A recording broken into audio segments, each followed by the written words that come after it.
Hi, in this lesson we'll have a look at how to plan and write the part B for the Hamlet question, where you look at the text as a whole and alternative perspectives.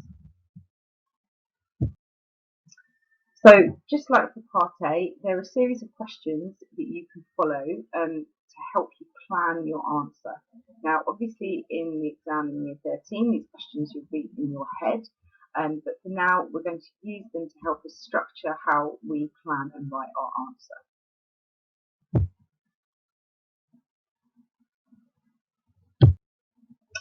So there are a range of alternative perspectives you can use in your essay. Remember, your essay is marked 50% for AO1, which is your understanding of the text in question, and 50% AO5, which is your use of alternative perspectives on the text. So the alternative perspectives you can use are named critics and their opinions on the play, performed versions, and these can be either live performances you've watched or filmed performances you've watched. Critical schools, so you could give your own feminist reading, for example. You could also think about how a contemporary audience views the play versus how a modern audience views the play. Remember, when we talk about contemporary, we're talking about a 16th century audience, an audience that is contemporary to the play itself. And you can also give your own alternative readings. So if you give two different readings of the same kind of point in the play, you look at a point in the play from two different perspectives, then that also counts towards your AO5 mark. So the first type of AO5 we're going to have a look at is how to use secondary texts effectively. So secondary texts are where you have a named critic, in this case Bradley, who has said something about the play. So you've been sent a resource, and I'll send another link to it as well, which has a range of different critical perspectives on the play.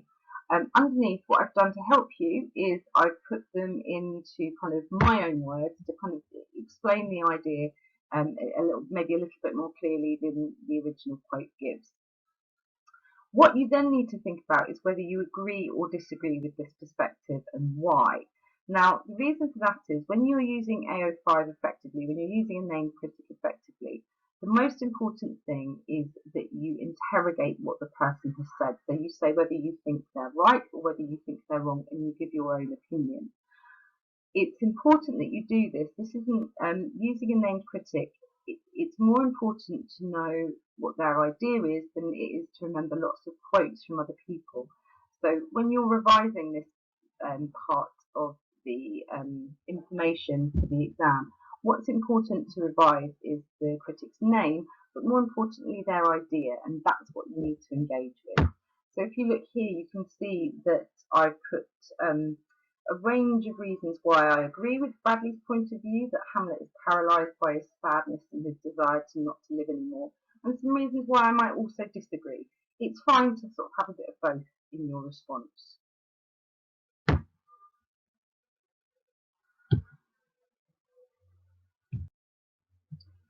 So when you're using details from a performed version, it's really important that you focus on the director's choices, not the plot or the language. So the plot and the language is Shakespeare. What you're looking at is how the director chooses to interpret Shakespeare's writing. So things you could look at are the choice of costume, the choice of setting, the action, so what the actors are physically doing, and how the actors deliver the lines. Shakespeare gives very few stage directions, so if you think about how an actor is moving or how an actor is delivering the line, if they're angry when they deliver it or if they are excited or sad, very often the director has chosen that way for the line to be delivered and chosen the way that the actors move on stage. So those are things that you can talk about and analyse. I've put here a list of famous performances that are easy to find on YouTube. If you can't find it by the director's name, you can very often find it by searching for the actor's name. So for each of these, it's unlikely you'll find the whole play in one go on YouTube, but there definitely are different scenes on there. So if you want to have a look at the different ways that the directors have chosen to open the play, if you search for Act 1, Scene 1, Robert Ike, Hamlet, you'll be able to have a look at how he has staged that scene, and the same for the rest of them. So let's look at now at the planning. So we're going to have a look at this question. Hamlet is a play about what it means to be king. How far do you agree? So the first thing you do is you ask yourself question number one, which is, what do I think?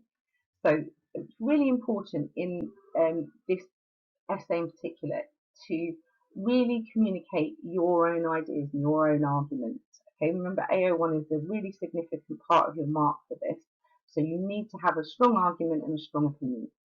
So you can see here that my first response to this question is, the play is more than just a power struggle, it is about kingship itself. So kingship is about how you are a king. It's like a similar sort of word to leadership. So I'm saying the play is more than just a power struggle for the control of Denmark. It's about like what it means to be a king. Now you need to have two paragraphs to answer this question. And the two paragraphs that I'm going to write, that I'm going to break my overall viewpoint down into, is I'm going to contrast Old King Hamlet and Claudius, and then I'm going to look at how that contrast between Old King Hamlet and Claudius is mirrored in Hamlet and Fortinbras. So those are my two paragraphs to explore my idea. So the next, then we move on to planning our the paragraphs themselves. So we ask ourselves question 2 to help with this planning. What are the key events that explore the focus that I'm looking at, and do they support and challenge my position? So we'll start with my first paragraph. When you are planning for yourselves, obviously you don't need to write things out in as much detail as I've done here. This is just to give you an example and an easy to understand model.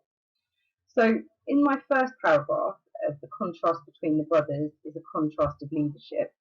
So what I'm going to do is I'm going to look at how we're introduced to Old King Hamlet in Act 1 and how Claudius is introduced in Act 1. So the first thing we see, the first king we see in the play is Old King Hamlet, and he's as a ghost, and he's dressed in full armour, and Horatio talks about his military victory. So he's set up straight away as a warrior type king, an old-fashioned medieval warrior king.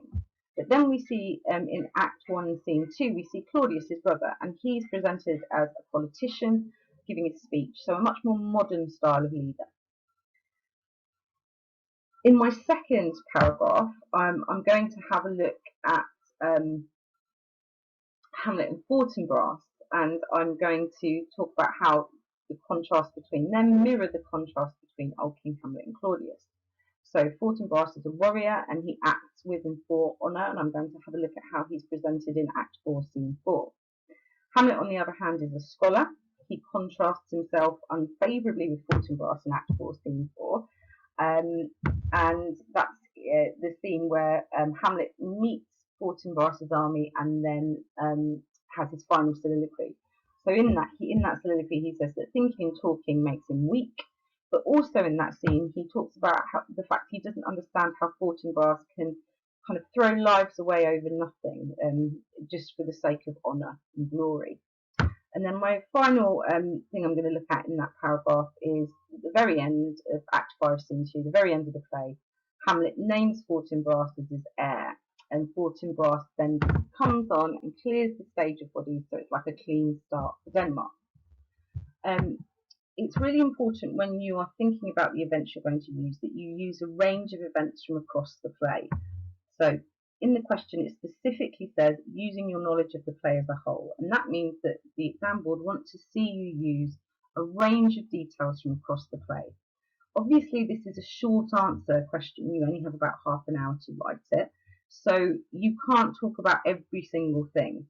So you need to be really selective in what you pick. But my suggestion is you kind of work chronologically, because that way you can track how a theme or an idea or a character develops across the play. So in your first paragraph, you would pick details from the start of the play and the early middle, and then in your second paragraph, you would pick details from kind of the late middle of the play and the end of the play. And that way, you're sure that you are covering the whole play in your answer.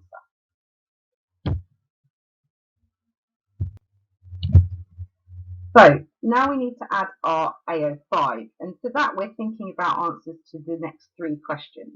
So what do other people think? Do I agree or disagree with them? How has this idea been explored in performance? And is the modern or contemporary viewpoint different? So you need to have a range of AO5 across your essay. But obviously, again, it's a relatively short essay, so don't try and put in too much and kind of lose your argument. In my example here, I've used 2 or 3 examples in the first one, and then only 1 in my second paragraph. And that's fine. You don't need to use everything in every paragraph. You just need to have a range across the essay as a whole. So if we have a look in a bit more detail, you can see that the first piece of AO5 I've used in the first paragraph is an analysis of how Gregory Duran, in his version, which is the David Tennant version we watched in class, has the same actor playing both Old King Hamlet and Claudius to kind of emphasise the comparisons that we're making between the 2 brothers. I go on to say that both characters have been criticised in by different critics. So Old King Hamlet has been described as a symbol of war, and Claudius has been described as cunning and corrupt. So what I'm going to use those to do is to suggest that maybe there's not that much difference in some ways between the 2 kings. There are some differences, but there are also some similarities. In my second paragraph, I'm just using 1 piece of AO5, and that is to look at the characterisation of Fortinbras. So a critic called Alexander has said that Fortinbras is sure of his values and beliefs, he's sure of his role, and he's sure that what he does is honourable because he has this really clear set of ideas about what a king should be. And then the second part that's underlined right at the bottom there, where it says this contrast with Hamlet who's uncertain, that's my own AO5. That's my kind of like engagement with Alexander's idea and development of it. So that's my own AO5 that I'm putting there. So the final thing we need then to add is what is our conclusion. So what I like to do when I'm planning is, at the end of my plan, I like to make some notes of, okay, so now I've planned all this and I've thought it through, what's kind of my conclusion? And your conclusion should be, it shouldn't be a summary of what you've already written. It should be what you have worked out, what you have concluded from working your way through the discussion. A bit like I always try to think of it a bit like a conclusion when you're writing up a science experiment. What have you learned from thinking this through? So here you can see that I've made some notes for myself about what I'm going to put in my conclusion. I've said that the contrast of the 2 types of kingship in the play is the contrast between the medieval world of martial glory. Martial just means to do with war. So the medieval world of glory and war and duty, and the modern world of law and the individual. So remember we've talked before about the way that England is changing at this point in history from a traditional kind of medieval world into the world that we now know and recognise. So things like law and going to court if you have a problem rather than kind of settling it yourself or becoming more normal. So I've also gone on to say that the play seems to suggest there's something more noble about the Old King Hamlet Fortinbras style of king, and I've kind of used a bit more AO5 actually in my final sentence here, because I've thought about the time the play was written and said that this was a time of political uncertainty, so maybe actually people wanted to be reassured when they watched the play and they wanted to kind of go back to traditional values. Remember, you're not marked on context in this exam, but looking at the play from the perspective of a contemporary audience, a 16th century audience, would count as another alternative reading, so it would count towards your AO5.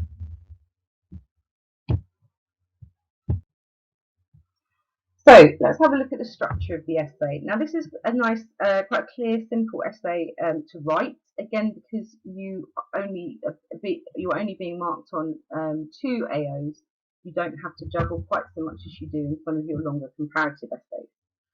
So your introduction is your thesis directly addressing the proposition, and it's only 2 to 3 sentences long. So it's your answer to question 1, essentially. That's your introduction. Then you have 2 main body paragraphs. As I said, you work chronologically using details from the beginning, middle, and end of the play. You need to have a nice clear topic sentence. It's really important to remember with these very short essays that you need to stay really focused on the theme you're being asked to write about. Whereas in some of the longer essays, you can bring in counter arguments and say, well, actually, I think the play is about this, it's not about this.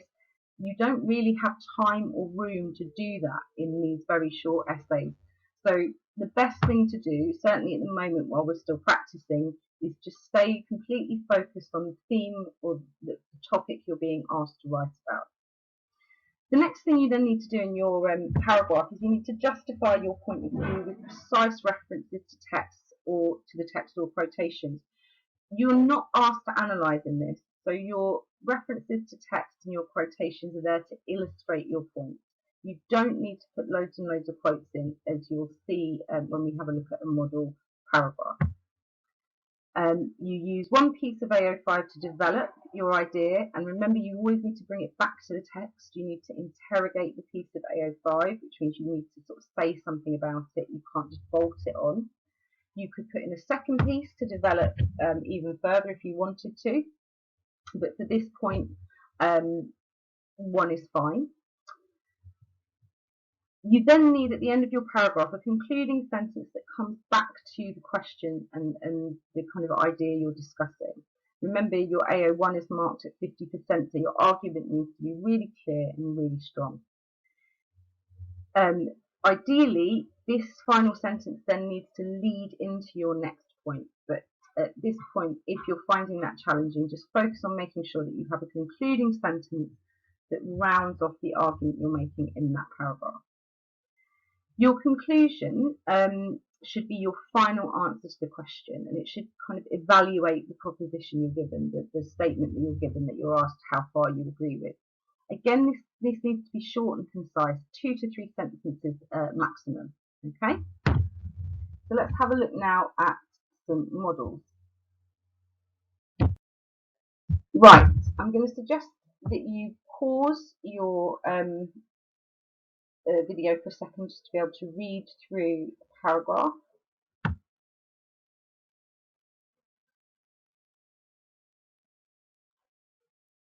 Okay, so you can see that in my first sentence, I've just talked about the fact that the idea of being a king is really important in the play. Very simple. I don't go into a lot of detail. I just say, yeah, this is a play where it's full of kings. In my second sentence, that's where I put in my thesis. So that's where I put in my answer to question 1. So as you can see, I've developed it slightly, but it's essentially the idea that I came up with right at the start when I started my planning. It's my answer to question 1, and that's your thesis, and that's what's going to give your essay a clear direction. Remember to keep it quite straightforward and simple. This is a short essay, okay? So being concise and being clear is even more important in a shorter essay. Right, so again, I'm going to suggest that you pause your viewing here just to have a read through of the paragraph. Okay, in green, I've highlighted my topic sentence. You can see that this is clear and it's concise. So the contrast between Old King Hamlet and Claudius is a contrast of opposing styles of kingship. It's very direct, it's very clear, and it's very focused on the topic I'm talking about.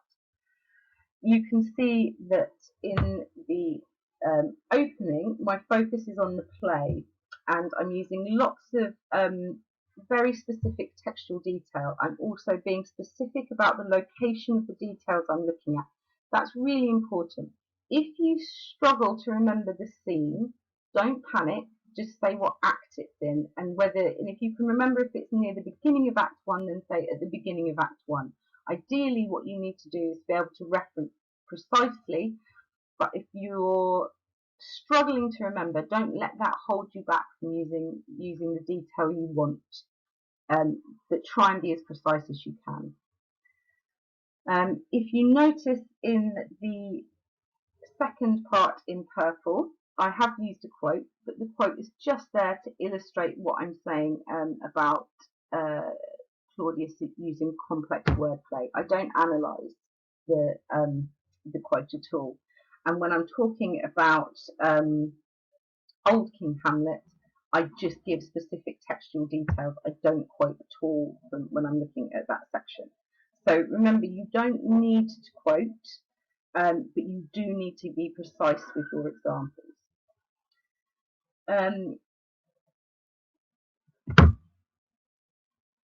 So as that opening section goes on, I bring it down to the point where I'm saying that there are lots of contrasts that are made between the presentation of the brothers and the opening of the play, and I give some examples of the contrasts that I can see.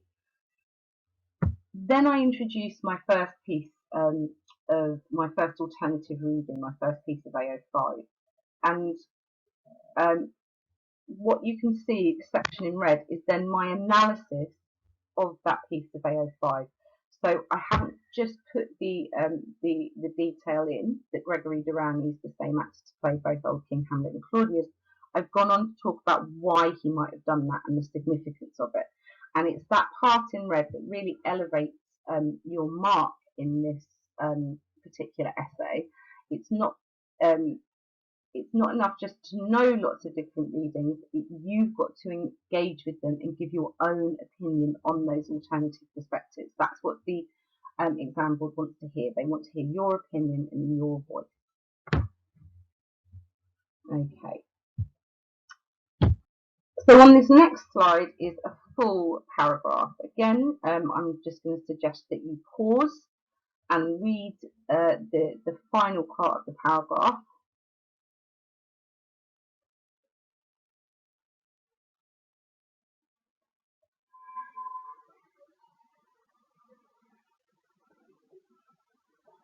So as you can see, I've put some more AO5 in. In this case, actually I have used some quotes from these critics, but they're very, very short ones. If you can't remember a quote from a secondary critic, it really doesn't matter. What's important is that you remember their name and their idea.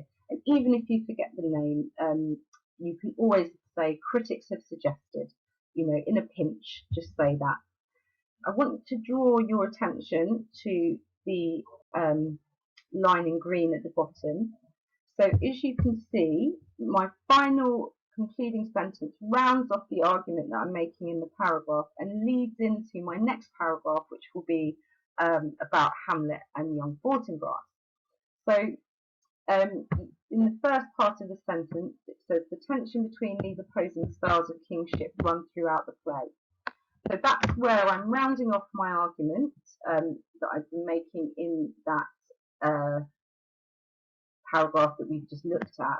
And then the second part of the sentence, and I've seen again through comparisons between Hamlet, Laertes and young Fortinbras, is leading into my next paragraph where I look at the comparisons between Hamlet and young Fortinbras and Claudius and Old King Hamlet in more detail.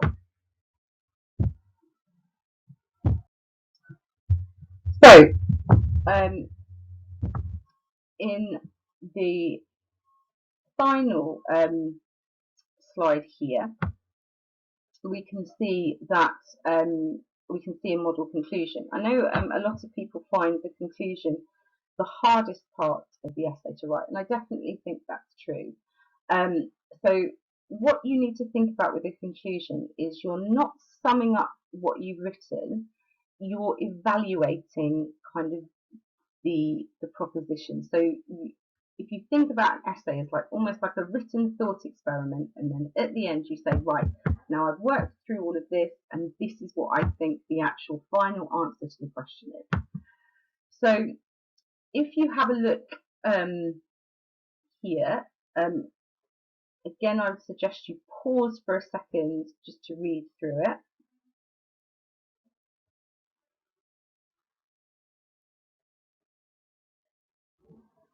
If you have a look at the first sentence, you can see that basically what I've done is I've started off by using the notes that I made when I was doing my planning. So the contrasting kingship in the play are between the medieval world of martial glory and duty and the modern world of law and the individual. And I carry on sort of developing my notes that I made right when I was planning. The play seems to suggest that there is something more noble about the old King Hamlet or PowerBar style of king, especially considering the ending.